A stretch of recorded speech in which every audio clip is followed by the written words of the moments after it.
అందరికీ నమస్కారం అండి. నా పేరు బ్రహ్మయ్య.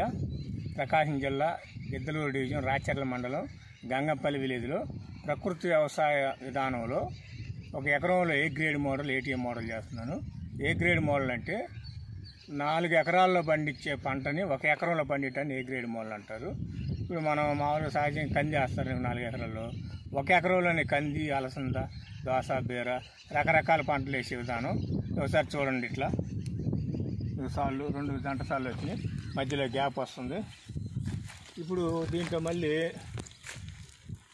రేపులంటే పెసరా మినుము వేస్తాం. ఆ పట్టెలో ఒక పట్టెలో పెసరా, ఒక పట్టెలో మినుము, ఒక పట్టెలో అలసంద అట్లా వచ్చేస్తూ ఉంటాయి అన్నమాట. అంటే ఇది పెరిగేలోపు ఆ పంట వచ్చేస్తుంది మనకు 90 రోజుల్లోపు.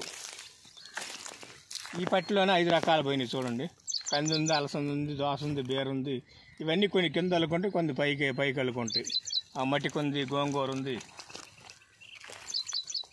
ఈ విధానం ఏంటంటే ప్రకృతి వ్యవసాయ విధానంలో 1 ఎకరంలో 2 నుంచి సంపాదించాలనే విధానం ఇది. సరే, ఇక్కడ గంగంపల్లిలోనే లైవ్లో ఉంది. ప్రజెంట్ ఈ సంవత్సరం కూడా చేస్తూ ఉన్నాం. పోయిన సంవత్సరం 1 లక్ష ఇచ్చి ఈ సంవత్సరం 3 టార్గెట్లు పెట్టుకొని చేస్తూ ఉన్నాం. చూడండి ఒకసారి. ఆగస్టు 12వ తారీఖు వేసాం. చాలా హెల్తీగా ఉన్నాయి. ఇప్పుడు మళ్ళీ ఇవాళ రేపట్లో సెప్టెంబరు 3-4 తారీఖుల్లో ఇవన్నీ కూడా గ్యాప్ లేకుండా ఈ సాలు మొత్తం మిరపేస్తా, అవతల సాలు మొత్తం పెసరేస్తా. అవతల అంటే ట్రాక్టర్ తోటి అది పెట్టేస్తాం. 6 నుంచి 8 సార్లు వస్తాయి ఇక్కడ. ఈ కంది పెరిగేలోపు మనకి ఈ పంట వచ్చేస్తుంది.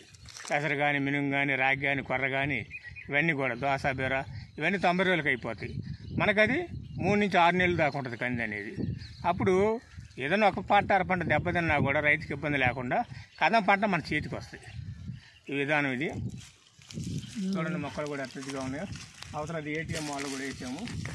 వెంగి మొలుస్తూ ఉంది. అంటే ఇది ఎవరు చెప్తే చేస్తున్నారు, ఎట్లా? అనంపల్లి ఐసీఆర్పి మురళీమోహన్ రెడ్డి విధానం చెప్పాడండి. దాన్ని ఆచరించి మేము కూడా చేస్తున్నాం. మీరు ఎవరైనా ఇక్కడ పొలం వచ్చి గంగంపల్లిలో రోడ్డు అమ్మటి చేలోకి బండి వస్తుంది, చూసుకొని చేసుకోవచ్చు. చూడండి మొక్కలు ఎట్లా ఉన్నాయి. అంతే కదా, ఈ సాలు బాగా చేసుకోవచ్చు. ఇన్ని మొక్కలు కనపడతాయి. ఇవన్నీ కొన్ని పైకి పెరిగి కొన్ని పక్కకు పోయాయి. ఏ మొక్క పోటీ ఉండదు ఇక్కడ. ఒకసారి చూసుకోండి.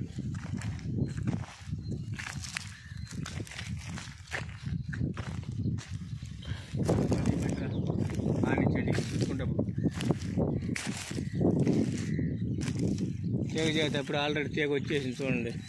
దోస, బీర అప్పుడే ఇంకా 10 రోజులకి పిందెలో కాపులు పడతాయి. కంది పెరగబోయేలకి మనకు ఆటోమేటిక్గా చేతికి పంట వస్తుంది. నా ఊహ ప్రకారం ఈ సంవత్సరం కనీసం 1 ఎకరంలోనే వస్తాయి. కావాలంటే మీరు ప్రతి నెల వచ్చి చూసుకోవచ్చు. ఇక్కడ లైవ్లో ఉంది కాబట్టి ఫీల్డ్ ఎట్టుంటుంది ఏందనేది. ఏటికి ఖచ్చితంగా 23వ రోజు ఇది. ఈ పంట వీడియో తీసే నాటికి 30 రోజుకి ఎట్టుంటుందో చూడండి. 40 కానీ 50 రోజుకి ఎట్టుంటుందో చూడండి ఒకసారి. నా పక్కన కూడా వాళ్ళందరూ వేసారు. అది గుర్తుంది. అయితే లేదా వాళ్ళకి పోతే పోయింది. నా దాంట్లో ఆ ఛాన్స్ లేదు. ఒక పంట పోయినా 5-6 పంటలు నా దగ్గర ఎనీ టైం ఉన్నాయి కాబట్టి ఎప్పుడు కూడా రైతు అనేవాడు మిగులుదలలో ఉంటాడు. సరే, గమనించుకోండి. ప్రకృతి వ్యవసాయ విధానం అంటే ప్రకృతి వైపరీత్యాలను తట్టుకొని నిలబడే శక్తి ఉంటుంది దానికి. అది అతివృష్టి కానీ అనావృష్టి కానీ.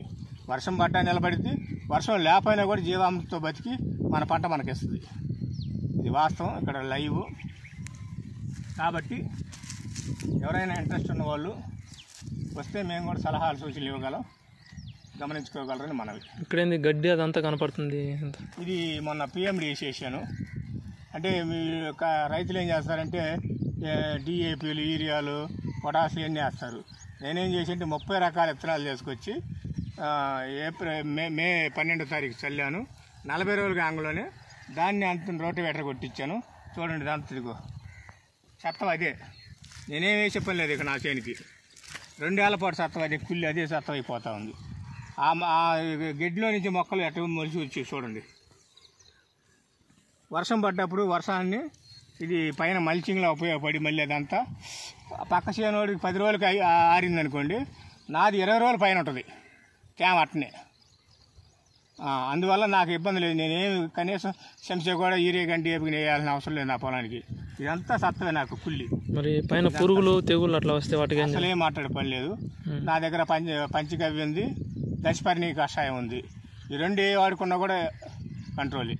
ఏం మాట్లాడే పని లేదు. ఇక పురుగు మందులు కానీ లేకపోతే కెమికల్స్ కానీ వాడితేనే అవి వస్తాయి, కానీ అవి వాడినప్పుడు అసలు చేలోకి ఎంటర్ కూడా కాలేవు. మిత్ర కీటకాలు అవి నా పొలంలో చాలా ఉన్నాయి మిత్ర పురుగులు. వీటిని తినడానికి అవే కంపల్సరిగా ఇది మొదటి సంవత్సరం కాబట్టి కొంచెం వాటిని అవి మిత్ర పురుగులు అవి డెవలప్ కావాలంటే పురుగు కూడా 4 రకాలు కనపడుతుంది.